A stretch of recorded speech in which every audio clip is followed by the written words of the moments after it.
Welcome back to many video. आज इस video में बताने वाला हूँ आईफोन के कुछ ऐसे सेटिंग या फिर ऐसे ट्रिक्स एंड टिप्स जिसका इस्तेमाल अपने आप डे टू डे लाइफ में यूज़ कर सकते हो। बेसिकली ये जो फीचर्स है मोस्टली iOS 26 पे डिपेंडेबल है। तो अगर आपने अपने iOS 26 को अपडेट कर लिया है तो ये जो सेटिंग्स है आपके फ़ोन्स में देखने मिल जाएंगे और डेफिनेटली इसका इस्तेमाल आप करके अपने फ़ोन्स पे बहुत सारी चीज़ें इस्तेमाल कर सकते हो जो कि लिटरली आपके लिए बहुत ज़्यादा ही स्पेशल हो सकती है। तो चलिए बिना किसी देरी की वीडियो को हम स्टार्ट कर लेते हैं। तो अगर आप लॉक स्क्रीन पे इस तरीके से प्रेस करोगे तो जो कस्टमाइज का ऑप्शन है इस पर क्लिक करने के बाद अब यहाँ पे क्लॉक का जो ऑप्शन है तो देखिए पहले यहाँ पे ये वाला फर्स्ट टॉगल हुआ करता था बट नाउ अभी आपको यहाँ पे एक अलग सा टॉगल मिल गया है। बेसिकली ये आपके ग्लास इफेक्ट और भी ज़्यादा डार्क या फिर डिम कर सकता है। जैसे अगर मैं इस तरीके से करता हूँ तो देखिए आप इस तरीके से पहले मैं इसको बड़ा कर लेता हूँ। नाउ अगर मैं इस पर क्लिक करूँ तो जैसे स्लाइडर में अपने लेफ्ट साइड करता हूँ तो कुछ इस तरीके से होता है और राइट साइड करता हूँ तो देखिए इसकी ब्राइटनेस कुछ इस तरीके से बढ़ जाती है। एंड सपोज अगर आपको लिक्विड ग्लास पसंद नहीं आ रहा है, आपको ऐसा लग रहा है कि भाई मुझे अच्छा नहीं लग रहा है, तो इसके ही नीचे आपको सॉलिड का ऑप्शन मिल जाएगा।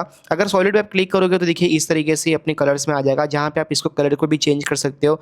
फिलहाल इस तरीके से इस्तेमाल करके यहाँ पे कलर पैटर्न्स दिए गए हैं। अगर आपको ऑल कलर समझ में नहीं आ रहा है तो यहाँ पे इस तरीके से रेनबो पे क्लिक कीजिए एंड नाउ देखिए इस तरीके से कलर्स आ जाएगा जो कि लिटरली बहुत ज़्यादा ही यूज़फुल है। अगर और भी आपको कलर्स का ऑप्शन चाहिए तो इस पर आप क्लिक कीजिए, फिर आपके सामने इस तरीके से स्पेक्ट्रम आ जाएगा जहाँ से आप अपने हिसाब से कलर को मैनुअली क्लिक कर सकते हो। जैसा आपको कलर बनाना है वैसा कलर बनाइए और आपका जो क्लॉक है इस तरीके से पूरा कस्टमाइजेशन हो जाएगा। मतलब कहने का मतलब है कि लिटरली एप्पल ने इसके अंदर पूरा आपको कस्टमाइजेशन ओवर द हैंड दे दिया है। आप अपने हिसाब से इसको चेंज कर सकते हो। ग्लास पे क्लिक करूंगा तो पूरा जो कलर से चले जाएगा, एक लिक्विड ग्लास इस तरीके से आ जाएगा। तो इस तरीके से सेपरेट कीजिए और अपने हिसाब से आप कस्टमाइजेशन इससे कर सकते हैं। अच्छा, एक चीज आपने नोटिस किया होगा, हमें लॉक स्क्रीन पे जो फ्लैश लाइट और जो कैमरा का आइकन दिखा पहले एडजस्टेबल नहीं था बट नाउ इसको आप एडजस्ट भी कर सकते हो, इसको रिमूव भी कर सकते हो। सपोज अगर मैं यहाँ पे माइनस पे क्लिक करता हूँ तो नाउ देखिए ये इस तरीके से जा चुका है। डन पे क्लिक करूंगा, नाउ यू कैन सी यहाँ पे दोनों ही आइकन जा चुके हैं। बट अगर आपको इसमें कुछ और भी ऐड करना है तो आप इसको ऐड कर सकते हो। जैसे प्लस का आइकन बना है, जब इस पर क्लिक करोगे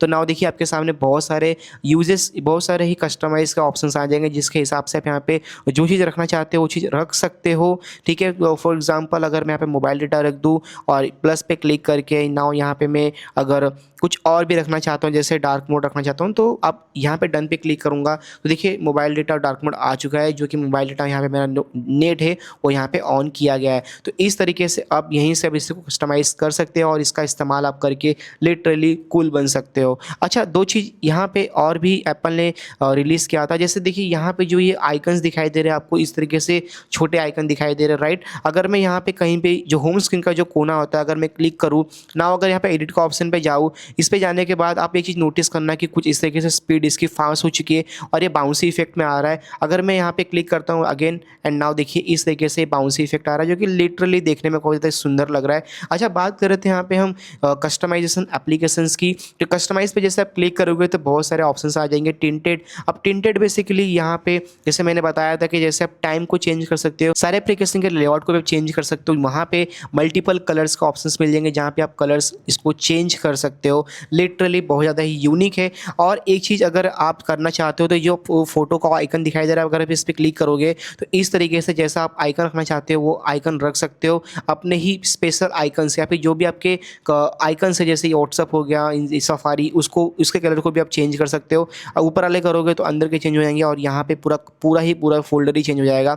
अच्छा, यहाँ पे एक नोटिस करना कि इस तरीके से कवर बना हुआ है, मतलब कि अगर आपके आईफोन में जो भी आपने कवर लगाया है, जैसे अभी मैंने फिलहाल एक क्लियर केस यूज़ करता हूँ, देखिए यहाँ पे क्लियर आ चुका है। अगर आप कोई भी कलर का केस यूज़ करोगे तो अब आपके आइकन्स उसी कलर्स में कन्वर्ट हो जाएंगे बेसिकली इस टॉगल पे ऑन करने के बाद।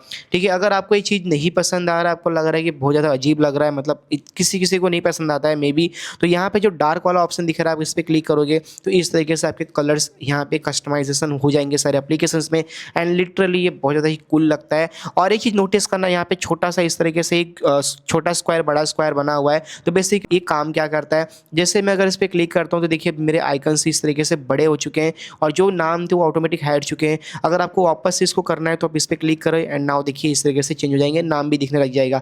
बट मैं यहाँ पे आपको सजेस्ट करूँगा कि बड़ा यूज़ कीजिए, यहाँ पे बहुत ज़्यादा ही यूनिक और कूल लगता है देखने में, जैसा कि आप अभी अपने स्क्रीन पे देख सकते हो। अच्छा, यहाँ पे आपको याद होगा कि जब कॉल्स आता है आईफोन्स में तो पहले फ्लैश लाइट ऑन होता था, अभी भी वो ऑन होता ही है, बट नाउ 26.2 के अंदर एप्पल ने स्क्रीन फ्लैश लाइट के साथ साथ स्क्रीन को भी ब्राइटनेस का ऑप्शन दे दिया है। अब इसको इस्तेमाल कैसे करना है, आपको चले जाना है सेटिंग्स के अंदर, इस तरीके से बाहर आना है, फिर आपको चले जाना है एक्सेसिबिलिटीज़ के अंदर। इसमें जाने के बाद नीचे स्क्रॉल कीजिए, नाउ आप देखिए यहाँ पे एक ऑप्शन दिखाई देगा आपको ऑडियो एंड विजुअल का, आप इस पर सिंपली क्लिक कीजिए। नीचे स्क्रॉल करने पे देखिए फ्लैश फॉर अलर्ट्स का ऑप्शन दिख जाएगा, आप इस पे जाइए। अब देखिए यहाँ पे मैंने स्क्रीन को सेट किया हुआ है, मतलब अगर आप किसी का कॉल्स पे मैसेज भी आएगा, बेसिकली कॉल्स में ज़्यादा ऑप्शन यूज़ किया जाता है, तो कॉल्स आने की वजह से कि आपका एलईडी फ्लैश लाइट ऑन होता है, उसी प्रकार से एक हल्का सा कुछ सेकंड्स के लिए आपका जो डिस्प्ले है वो भी ब्राइट हो जाएगा, जो कि ये इंडिकेट करेगा कि भाई किसी का कॉल या फिर किसी का नोटिफिकेशन आपके आईफोन्स पे रिसीव हो रहा है। तो इस तरीके से इसका इस्तेमाल कर सकते हो। बट मैं आपको यहाँ पे पर्सनल सजेशन देना चाहता हूँ कि अगर आप इसका इस्तेमाल करोगे तो आपके आईफोन की बैटरी बहुत ही ज़्यादा ड्रॉप होगी, बहुत ज़्यादा तरीके से, बहुत ज़्यादा ही फास्ट तरीके से। तो हो सके तो इसका इस्तेमाल आप बिल्कुल मत कीजिए, इसको बंद कर दीजिए। अगर आपको चेकआउट भी करना है कैसे काम कर सकता है, कैसे काम करता है, तो थोड़े दिन के लिए आप इसका इस्तेमाल कीजिए, नो डाउट बहुत ज़्यादा ही मज़ा आता है। तो एप्पल ने 26.2 के अपडेट के साथ साथ यहाँ पे अपने आईफोन्स में एक मज़ेदार चीज़ चेंज किया था। बेसिकली बहुत लोगों को पता होगा कि जो एयर ड्रॉप होते हैं, एयर ड्रॉप करने के लिए हमें हर एक फ़ोन में उसको सर्च करना पड़ता है। बट अगर मान लीजिए कि आपने फैमिली मेम्बर का ईयर ड्रॉप करते इस्तेमाल करते हो और आपको बार बार वो चीज़ नहीं करना है, आप चाहते हो कि जैसे मैं फाइल सिलेक्ट करूँ वापस से ऑटोमेटिक वो एयर ड्रॉप चले जाए दूसरे फ़ोन के अंदर जो कि फैमिली मेम्बर है, तो अब इसका भी इस्तेमाल इसका भी ऑप्शन एप्पल ने दे दिया। आपको चले जाना है सेटिंग्स के अंदर, नीचे स्क्रॉल करना, चले जाना है जनरल के अंदर, नीचे स्क्रॉल कर देना, यहाँ पे ऑप्शन दिखाई देगा आपको एयर ड्रॉप का, आपको एयर ड्रॉप पे क्लिक कर देना, नीचे स्क्रॉल कीजिए, यहाँ पे नया ऑप्शन आएगा manage unknown air drop contact, इस पर आप जाइए एंड जो भी पर्सन का कॉन्टैक्ट सेव करना चाहते हो यहाँ पे सेव कर दीजिए अगले 30 दिनों तक। जी हाँ, यहाँ पे मैं नहीं बोल रहा हूँ, यहाँ पे एप्पल ने लिखा है कि अगले 30 दिनों तक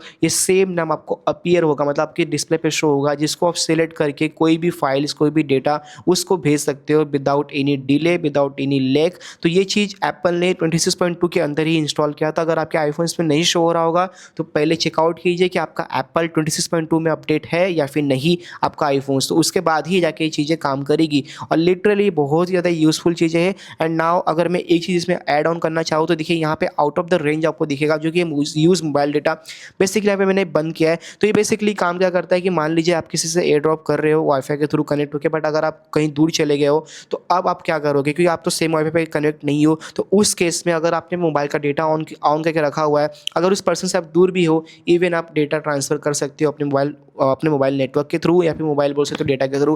तो ये चीज़ ऑप्शंस दिया है, तो अगर आपने इसको बंद किया होगा तो डेफिनेटली इसको ऑन कर दीजिए। लिटरली बहुत ज़्यादा अच्छे से काम करता है और ये सही तरीका है, आप डेटा ज़्यादा शेयर करते हो तो उस केस के अंदर। तो यहाँ पे अगर आप आईफोन का कैमरा इस्तेमाल करते हो, बेसिकली सब करते ही हैं, तो एप्पल ने नया ऑप्शंस बहुत सारा इसमें ऐड ऑन किया है। चलिए मैं आपको एक एक करके बताता हूँ। तो आपको सेटिंग्स में जाने के बाद चले जाना है कैमरा सेक्शन के अंदर, कैमरे पे जाने के बाद नीचे स्क्रॉल जैसे करोगे यहाँ पे सारा ऑप्शंस दिख जाएगा। सबसे पहले यहाँ पे मैं आपको बताना चाहता हूँ वो चीज़ ये है कि है लेंस करेक्शन। तो लेंस करेक्शन और लेंस क्लीनिंग हिंट्स, ये जो दो चीज़ें एप्पल ने रिसेंटली ही ऐड ऑन किया था अपने आईफोन्स के अंदर। तो अगर मैं बात करूँ लेंस क्लियरिंग हिंट्स का, तो बेसिकली बहुत ज़्यादा ही अच्छे तरीके से काम करता है। सपोज़ आपका आईफोन का कैमरा का जो लेंस है वो इसमें कोई धूल मिट्टी या फिर कोई ऐसा चीज़ लग गया है जिससे वजह से फ़ोटो ब्लर आ रही है, तो पहले हमें नहीं पता चल पाता था, मतलब पहले हमारा माइंड कॉन्शियस नहीं होता था कि हमारे लेंस को साफ करूँ, मतलब समझ रहे हो ना आप, वो चीज़ नहीं कर पाते थे।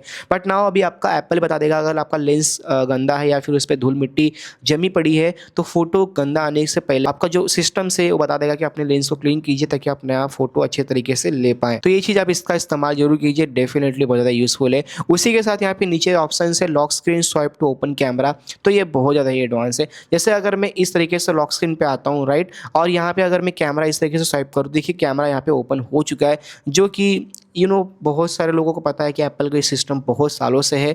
बट नाउ इसके लिए भी एप्पल ने आपको कंट्रोल दे दिया। अगर आपको इसको नहीं चाहते हो कि ये चीज़ इस तरीके से काम करे, so now you can turn off. अगर टर्न ऑफ कर दोगे, जैसे अगर आप जाओगे लॉक स्क्रीन पे एंड नाउ अगर जैसे आप इसको स्क्रॉल करोगे, देखिए यहाँ पे मैं इसको स्क्रॉल कर रहा हूँ राइट साइड में, बट एक कैमरा ओपन नहीं हो रहा है। बेसिकली ये चीज़ बहुत ज़्यादा अच्छी है और लोगों को पसंद भी आती है, कुछ लोगों को नहीं पसंद आती है। उनमें से एक मैं हूँ कि मुझे सच में नहीं पसंद आता ये, क्योंकि आदत हो चुकी है कैमरा फटाक से ऑन करने की, अब यहाँ पे कौन लॉन्ग प्रेस करेगा, तो इस तरीके से ऑन करते हैं एंड ऑन हो जाता है।